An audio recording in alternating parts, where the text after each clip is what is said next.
Hey there, and welcome to AI Storycraft. Here, we blend cutting-edge AI creativity with stunning AI-generated visuals to deliver a fun, comic book-style storytelling experience. Whether you're a fan of gripping tales, cool art, or just curious about the power of AI, you're in for a treat. So let's jump right into this episode's story, Echoes of Time. Rain pounded the streets of London as Brooke Risen stood under the awning of a small cafe, watching the crowd with sharp blue eyes. Her dark gray trench coat kept her dry, though her platinum blonde hair was already wet from the downpour. She sipped her coffee, feeling the warmth spread through her as she waited. This was no ordinary night. Brooke was one of MI6's top agents, known for her smarts, agility, and ability to read people like a book. Tonight, she was on a mission to investigate Novacore, a major tech company based right here in London. They were suspected of doing some very shady stuff, and it was up to her to find out the truth. She was supposed to meet her contact here, a guy named Thomas Pierce, who worked inside Novacore. He had promised to bring vital information about the company's activities. As she checked her watch, she frowned. He was late. Finally, a man in a dark blue suit approached her, looking nervous. Brooke recognized him from the photos. Thomas Pierce, a senior engineer at Novacore. His eyes darted around, making sure he wasn't being followed. "Ms. Risen?" he asked, almost whispering. "Yes, Mr. Pierce. Thanks for meeting me," she replied, trying to put him at ease. "You've got information for me?" Thomas leaned in, his voice barely audible. "Yes, but we need to be careful. Novacore has eyes everywhere. If they find out I'm talking to you, I'm dead." Brooke nodded, understanding the risk. "What have you got?" Thomas took a deep breath and opened his briefcase, pulling out a USB drive. "Everything you need is on here. Blueprints, emails, internal reports, it's all there." Before she could take the drive, the front window of the cafe shattered as a black SUV crashed through, sending people screaming and diving for cover. Brooke instinctively pulled Thomas down, shielding him with her body as glass and debris flew everywhere. "Stay down!" she shouted. Men in black tactical gear jumped out of the SUV, moving with military precision. Brooke's heart raced. These guys were professionals. "Pierce, stay behind me," she ordered, pulling out her gun. The men opened fire, and Brooke shot back, taking down 2 of them. Thomas was shaking, clearly terrified. She needed to get him out of there. "Go!" she yelled, pushing him toward the back exit. "I'll cover you." Thomas ran, clutching the briefcase. Brooke laid down suppressing fire, taking out another attacker before making her move. She burst through the back door and found Thomas waiting. "Are you okay?" he asked, his voice shaking. "We need to keep moving. They won't stop until they have that drive." They ran through the narrow alleyways, the sound of sirens in the distance. Brooke's mind was focused on getting Thomas and the drive to safety. She led him to a small, nondescript apartment she had set up as a safe house. "Thank you," he said quietly. "I don't know what I would have done without you. Just doing my job, Mr. Pierce.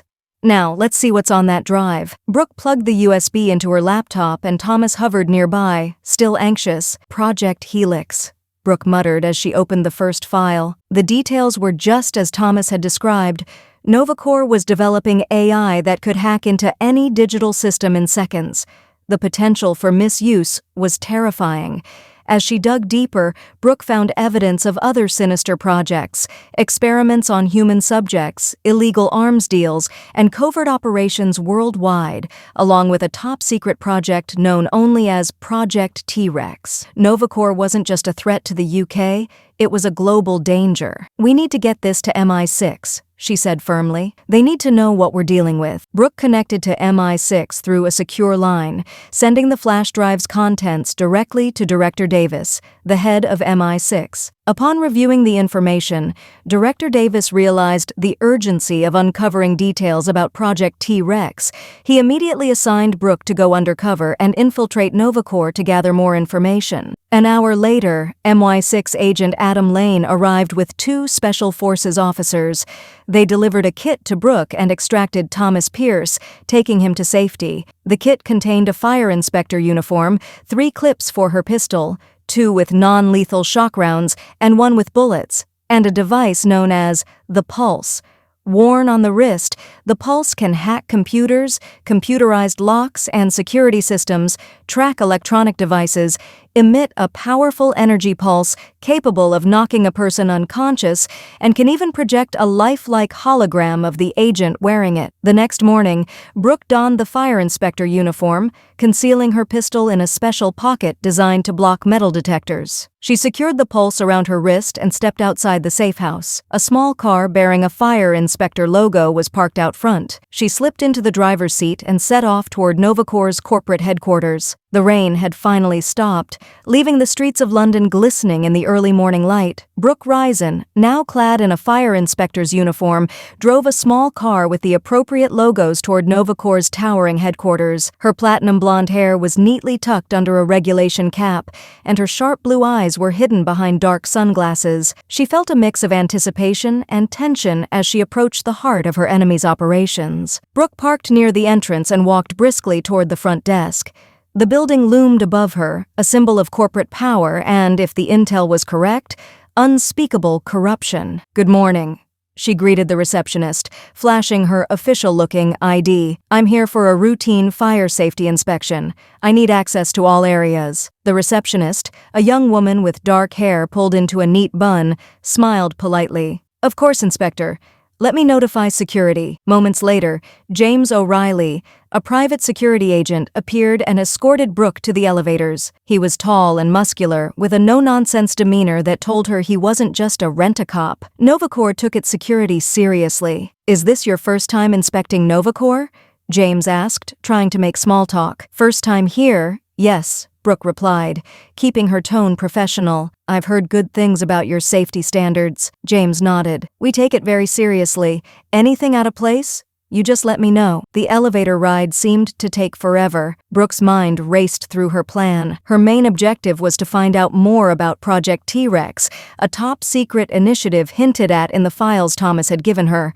The name itself was ominous, and she needed to understand what it entailed. Finally, the elevator doors opened to reveal a sprawling floor filled with labs and offices. Brooke stepped out, her eyes quickly scanning the area. She needed to find a computer terminal to access Novacor's internal network. "Feel free to start wherever you need to, Inspector," James said, staying close. Brooke began her inspection, checking fire extinguishers and emergency exits while subtly noting the layout. She spotted a lab with a computer terminal inside and made her way over, pretending to check the smoke detectors. "I'll need to run some tests on this equipment," she said, glancing at James. He hesitated, but then nodded. "Go ahead." Brooke plugged the pulse into the terminal and started the hacking sequence. Within seconds, she was inside Novacor's network. She navigated through layers of security, searching for anything related to Project T-Rex. The pulse worked quickly, bypassing firewalls and encryption like they were child's play. Her screen lit up with a series of files marked Project T-Rex. She began downloading them. Project T-Rex was a time travel device already tested. The implications were staggering. Novacor had the power to alter history. Suddenly, James's radio crackled. "We've got a problem. The CEO wants all security on high alert. There was a breach last night and he's furious." Brooke kept her expression neutral, but her mind raced. She needed to get out before they discovered her hack. The files finished downloading just as James turned to her. "Inspector, we need to wrap this up." "Of course," she said, disconnecting the pulse and slipping it back under her sleeve. "Just finishing up here." As they returned to the elevator, Brooke caught a glimpse of a commotion down the hall. Several men in suits were gathered around a tall, imposing figure who radiated authority and anger. This had to be Oliver Heyman, the CEO of Novacor. "You're telling me," Heyman barked at Frank Mitchell, the head of the security, "that a simple cafe meeting resulted in this mess. I want to know who was responsible and make sure nothing traces back to us." Brooke's pulse quickened. She was walking a tightrope, and any misstep could be deadly. "Yes, sir," Frank replied. "We're handling it. There's no way it will be traced back to Novacor." As James focused on the escalating situation, Brooke saw her chance. "I'll just finish up on this floor," she said, nodding towards an emergency exit door. James barely glanced at her, his attention now riveted on Heyman and Frank. Brooke slipped away, moving swiftly but silently down a side corridor. She navigated through a maze of hallways, her mind mapping the building's layout. Finally, she reached the labs where Project T-Rex was rumored to be housed. Inside a lab, two engineers, John and Alex, were tinkering with a small device not much bigger than a smartphone. John suggested, "Let's set the date to July 4th, 2004. Alex exclaimed, "That's the date Greece won the Euro Cup." John replied with a grin, "Yeah, we could place a bet on Greece and make a bundle." They both laughed. Then Alex took the device and set the date to November 9th, 1888. He chuckled, "We could go back and find out who Jack the Ripper was." John grinned and said he was going to get a snack and some tea. Brooke overheard the engineers' conversation and realized they had the time travel device. Knowing the potential dangers it posed, she discreetly contacted MI6, who were standing by and ready to move in as soon as she pinpointed the device's location. Keeping her composure, Brooke quietly continued her work, all the while ensuring she kept an eye on John and Alex's movements. Once John left the lab and Alex was alone with the device, Brooke seized her opportunity. She sprang into action, pulling her gun on Alex and ordering him to step away from the device. Taken by surprise, Alex exclaimed, "What the hell? Who are you?" Brooke identified herself as an MI6 agent. At gunpoint, she forced Alex to call Oliver Heyman to the lab. "Tell him there's a problem with the T-Rex," she instructed. "How do you know about this?" Alex asked, bewildered. "Just do it now," Brooke demanded, still pointing her gun at him. Alex called Heyman, who seemed upset by the news, but confirmed he was on his way to the lab. Once Alex was off the phone, Brooke quickly fired her gun, hitting Alex with a shock round that rendered him unconscious. "He'll be out for about 45 minutes. She muttered to herself. With Alex incapacitated, Brooke now had both the time travel device and a plan to confront Heyman. Brooke dragged Alex's unconscious body out of sight and then hid behind a large storage cabinet in the lab. Heyman arrived, looking angry and muttering to himself, "Where the hell is everyone?" Brooke watched his every move, wanting to learn more before acting. Heyman noticed the device lying on a research table, picked it up, and examined it. At that moment, a task force team moved in on Novacor, rushing through the front doors and landing 2 helicopters on the roof. Alarms in the upper levels of the building began blaring, and Heyman instantly knew what was happening. Brooke stayed hidden, ready to make her move, but Heyman realized there was only one way out of the building now. He activated the device, causing a small ripple of light to appear in the shape of a doorway in front of him. Brooke thought to herself, "No, he's going to..." She sprang out from behind the storage cabinet, aimed her weapon at Heyman and yelled, "Stop where you are! Drop the device!" Startled, Heyman snatched a small box off the research table and jumped through the portal created by the device. Before Brooke could get a clear shot, he disappeared through the portal. Without hesitation, Brooke ran after him, also diving through the portal. Stepping through the portal, Brooke and Heyman emerged onto the field of a small farm near a barn. Luckily, the farm owners were away, leaving the area deserted. Brooke ordered Heyman to stop, but he tried to flee into the barn. Without hesitation, she fired a non-lethal shock round, rendering him unconscious. Brooke dragged Heyman into the barn and found some rope. She tied him securely to a large support pole that held up the barn's loft. After ensuring he was tightly bound, she waited for him to awaken. When Heyman finally regained consciousness, he looked around, disoriented and confused. Brooke stepped forward, her expression stern. "I'm Agent Risen," she said firmly. "MI6. You have a lot of explaining to do." Heyman's eyes widened in surprise, but he quickly masked his reaction with a sneer. "MI6, huh? What do you want with me?" Brooke crossed her arms, keeping her gaze locked on him. "You know exactly what we want. The time travel device and all the information about its creation and use. Start talking, Heyman. The sooner you cooperate, the better for you." Heyman laughed, a bitter sound echoing in the barn. "You think tying me up in a barn and demanding answers is going to work? You're in over your head, Agent." Brooke's eyes narrowed. "You underestimate MI6, and you underestimate me. We know more than you think, and we have resources far beyond what you can imagine. Now let's try this again. Tell me everything about the device." Brooke began. "To start with, where, or should I say when are we?" Heyman smirked. "I had the T-Rex set for 25 years in the past." Brooke looked around and replied, "I can tell you straight up, this is not 25 years ago in London." Heyman, looking puzzled, said, "Show me the T-Rex." Brooke held it up in front of his face. "Those morons," he exclaimed loudly. "We're in 1888. November 9th to be exact. Brooke recognized the date and commented, "Big mystery fans, are they?" Heyman looked up at her, a mixture of frustration and resignation in his eyes. She asked, "You know how to use this thing, don't you? You can get us back." Heyman shook his head. "It's not that simple. Once used, the T-Rex must recharge before it can be activated again. Unfortunately, that takes 72 hours. 72 hours? Brooke echoed in disbelief. Yes. Heyman replied, "You have no idea how much energy it consumes." "How does it recharge?" Brooke asked. "In the carrying box I had with me when you hit me with that damn shock round," he explained. Brooke opened the box and pulled out an oddly shaped battery pack. "With this?" she asked. "Yes," Heyman confirmed. "Just plug it into the T-Rex with that cable." Brooke plugged it in, and the T-Rex indicator light changed from red to blue. "It's charging," Heyman said, with a hint of relief in his voice. Brooke's voice was sharp. "What were you planning to do with time travel?" Heyman hesitated, then confessed, "I was going to go back 25 years and give my younger self a roadmap for the stock market." Brooke stared at him, incredulous. "Are you mental?" she asked. Heyman scowled at the question but didn't argue. As the evening grew darker, Brooke said, "I'm going to find food," and left him tied to the beam. Realizing her clothes weren't suited for the time period, Brooke broke into a nearby farmhouse and found a dress and shoes that matched 1888 England's fashion. The fit was tight, but it would have to do. After changing, she headed toward downtown London. The walk was long, but she finally reached the streets of Victorian London. Gas lamps flickered in the growing dusk, casting long shadows on the cobblestone streets. Brooke marveled at the sights, realizing she was truly in a different time. She needed to be cautious, blend in, and find a way to survive until the T-Rex was ready. At this hour, most shops were closed. Brooke noticed that the city was gripped by fear. Posters of Jack the Ripper plastered every window. A newspaper on a bench screamed, "Jack the Ripper strikes again. His fifth killing." The only places open were taverns. As Brooke passed one, 3 men loitering outside noticed her. Their glares were nothing new to Brooke. She was used to such looks. A block away, she spotted a small food shop that was closed.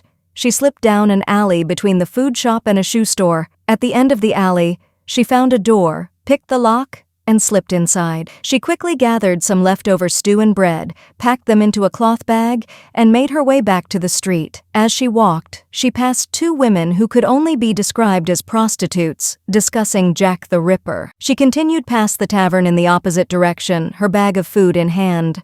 4 more men had gathered outside, and they too glared as she walked by. Just as she was about to enter the woods at the end of the street, which led back to the farm, a cop patrolling the streets spotted her. "You best get going, missy.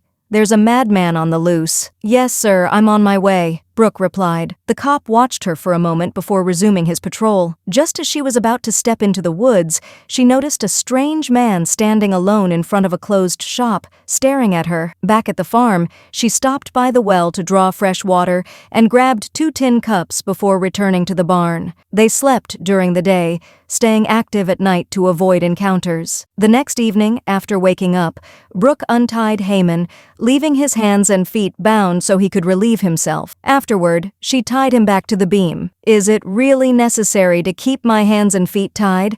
Heyman asked. "Yes," Brooke replied. "Why?" he demanded. "Because of you. I'm sleeping in a barn instead of my flat," she snapped. He snarled in response. Brooke waited until it was fully dark before gathering her containers and heading back to London for food.